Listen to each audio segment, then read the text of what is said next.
Please remember to hit that like button, comment down below, subscribe to the channel if you haven't already, and share this video. Also, in the description of this video, you can find our compiled link. Through that link, you can support the channel via our Patreon or through our affiliate links, including your playmat. If you want a custom playmat or custom card sleeves, buy them through there and it helps out the channel and you get a 10% discount. And through our TCG Player affiliate link. If you're going to buy cards, buy them through TCG Player and it helps out the channel. Also, we have our Discord if you want to chat with us. We have Twitter if you want to stay up to date on all the happenings. We have TikTok if you want to check out anything funny. And we have my Pokemon channel if you're into Pokemon, so check out LuxJ. And we will see you in the video.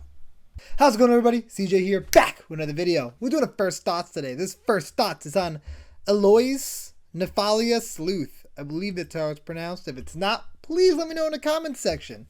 This is one of my favorite cards from the new set. It's from the Commander decks, and this seems extremely powerful and extremely fun to build around. Whenever another creature you control dies, investigate. Whenever you sacrifice a token, surveil. So it works really well when you're sacrificing token creatures because you get to surveil and you get the clue token, which you can sacrifice to draw a card, which then lets you surveil. And it's just really good. It's just a lot of synergies here. I like this card a lot. And so the categories we're going to be talking about are some one-off cards being at the end. Sorry. We're going to talk about aristocrat stuff first. Then a bunch of one-off cards. I think the best way to build this is Aristocrats. You could also build it Reanimator, but I think it's a pretty weak Reanimator commander. But very powerful for Demir Aristocrats. And those are really the only two categories. But there's one one-off card I want to talk about before I talk about the Aristocrat stuff. And that's Academy Manufactor. Because that seems like an auto-include in this deck. It's probably one of the best cards for this deck. Instead of... So when a creature you control dies, you get to make a clue, a treasure, and a food. That seems amazing. The fact that you make a treasure, it's kind of like Pitiless Plunderer, which is an extremely powerful card, seems great in this deck. Pitiless Plunderer in the command zone when Academy Manufacturer's in play seems powerful. And there's a lot of upside to that too. So that's the first card I want to talk about. But we have a lot of stuff to talk about in the Aristocrats category here. So the first thing I want to talk about are death trigger cards. So cards that trigger whenever a creature you control dies, similar to Eloise has on it. So the first thing is cards that drain your opponent's life, including Bastion of Remembrance, Blood Artist, Meathook Massacre, Sir Conrad, and Zulaport Cutthroat.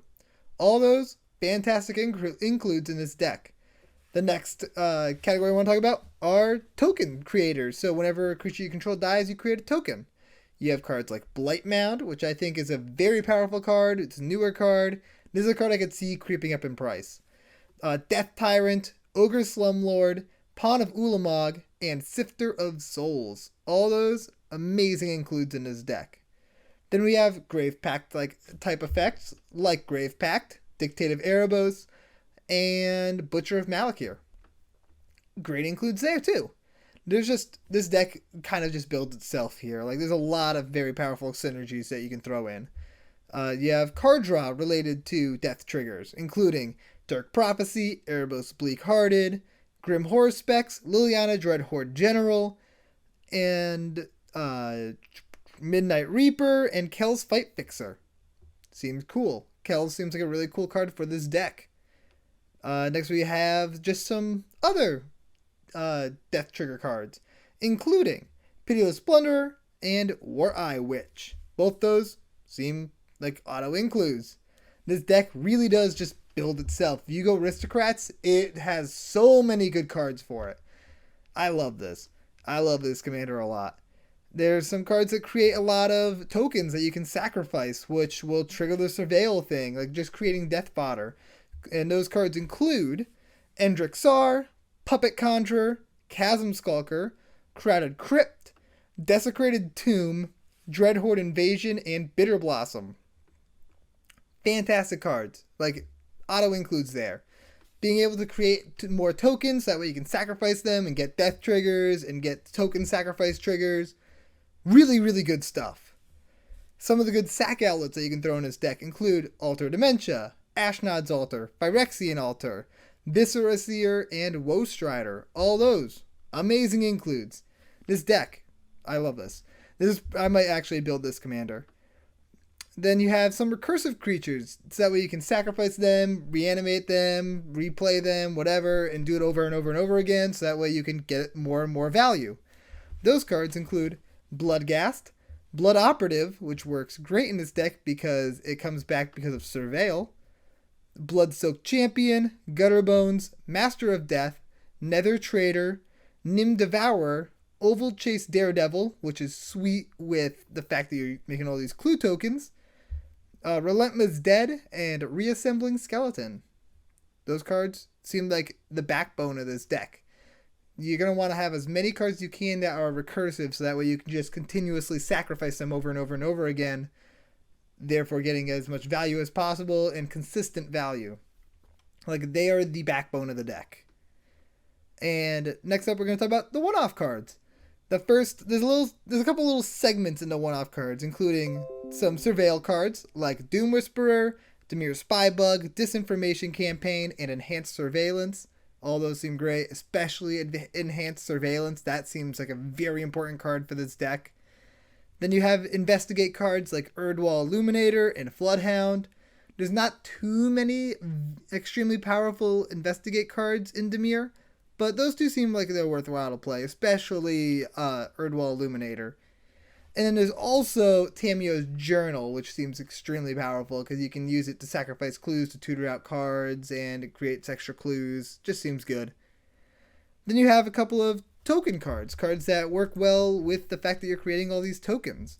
And those include Idol of Oblivion for card draw, Junkwinder so you can tap your opponent's creatures down, and Nadier's Nightblade, which works very similar to like a Blood Artist, except any token that gets destroyed or dies or sacrificed.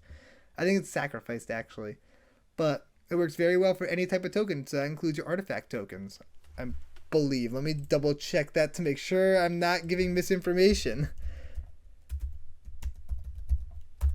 because I do not want... Okay, whenever a token you control leaves the battlefield, so yes, it does. Also, Nadier itself seems pretty good in this deck. Then you have cards like Tormod the Desecrator, because you're going to have cards leaving your graveyard over and over and over again, so that way they get reanimated, so that way you can create extra sack fodder with those zombies. You have Feign the Broker and Trading Post, so that way you can sacrifice your artifacts or creatures, like sacrifice outlets for either of them, and they give you benefits on both sides, so seems very good in that. Herald of Anguish is a very cool artifact sack outlet that's also removal. Seems like a good include. And it has improvise, so the more clues you have, you can just play this. There's some other artifact sacrificey stuff that works really well, including KCI, Kark Clan Ironworks, Cold Oath of Forge Master, Reprocess, and Time Sieve. Those seem fantastic. You can also throw in Inspiring Statuary to turn your clues into mana, basically. That seems like a auto-include in this style deck. Really cool synergies with Karn the Great Creator, Karn Silver Golem, and Zenic Poltergeist, because you can turn your tokens, your artifact clue tokens, into creatures with power and toughness equal to their mana cost, so they immediately die. And so you get both a token creature death trigger and a token death trigger and an artifact death trigger, and it's just great. Like, it's just a bunch of triggers there, and awesome stuff. So it's just a good way to turn your artifacts into death triggers. Then we have Disciple of the Vault and Marionette Master, because you're going to have a lot of artifacts entering your graveyard. And the last card I want to talk about is Pedantic Learning. Pedantic Learning is a card I've never seen before I made this video, and it seems fantastic in this deck. Whenever a land is put into your graveyard from your library, you may pay 1. If you do, draw a card. So, you surveil a land to your graveyard, pay 1 and draw a card. Awesome. This card actually should probably see a lot more play than it does. I can't think of many decks right off the bat that would love it, but anything with self-mill seems fantastic. This is a cool card, and it needs to see more play. And then the last thing I want to talk about in the 99. I think that Eloise will make a very good include inside the 99 of any aristocrats or sacrifice style decks or graveyard style decks. So in specific, we have Kells, Marchesa, Thraxamundar, Muldrotha, and Sidisi. All those seem like a great home for Eloise if you don't want to make a commander. And that is everything I have for Eloise Nephalia Sleuth. I hope you guys enjoyed this video, and I will see you next time. Peace out, everybody.